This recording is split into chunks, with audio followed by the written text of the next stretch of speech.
ég býst við því að þetta verði mjög tæpt. Ég geri mér ekki grein fyrir því hvort þeirra muni ná þessu, en svona svona almennt séð býst ég nú við því að Guðrún Hafsteinsdóttir sé svona frekar að alþýðuskapi og svona klassískir kjósendur Sjálfstæðisflokksins, svona borgarlega þenkjandi fólk, myndi frekar vilja sjá hana leiða flokkin. Mér þykir Áslaug Arna svolítið hún er óreynd og svolítið pólitískt vanþrosku Hún er ekkert óreynd, hún er miklu meiri reynslu heldur en Guðrún Hafsteins í pólitíkinni. Ég veit ekki hvað skal segja um það. Þetta er nú kona sem að stappaði upp á borðið þegar við Jón Magnússon fluttum mál okkar og vöruðum við stefnunni í þessum útlendingamálum. Já. Og Þú hefur ekki gefið henni það. og ég mun ekki gera það, hún hefur ekki beðist afsökunar á þessu heldur.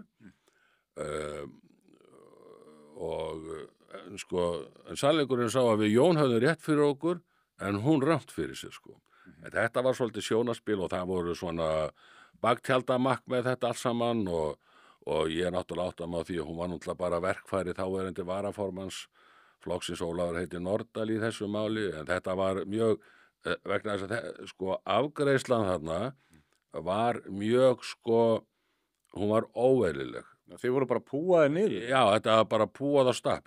Þetta hefur aldrei gerst áður í sögu Sjálfstæðisflokksins og það sem meira þú veist, menn hefðu bara átt að leggja fram tillögu og vísa málinu til miðstjórnar og þá þetta bara búið þessi hasar á landsfundinu Nei, þá var þetta keyrt alveg fram á síðustu stundu, málið ekki tekið á dagskrá fyrir að flest fólki af landsbyggðinni var farið og þetta var allt svona Það var mjög sérkennilegt.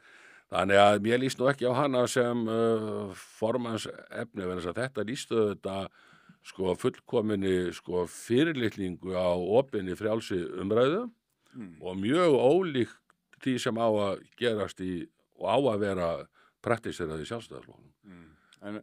En hún hefur Sjálfstæðisflokkurinn eins og þú segir og fyrir þessar síðustu kosningar þá var Sjálfstæðisflokkurinn fann að tala í raun og veru bara eins og þú og Jón Magnússon gerðu á þessum fundi að það væri útlendingamálin væru í óefni og það þyrfti að Bjarni Benediktsson satt hérna í þessu sæti sem þú situr og sagði bara Ísland ræðu við kannski 100 flóttamenn á ári og það verður bara að vera þannig. Það er þannig, en þetta nær ekki fram að ganga og mun ekkert ná fram að ganga vegna þess að pólitíkin er handónýtt.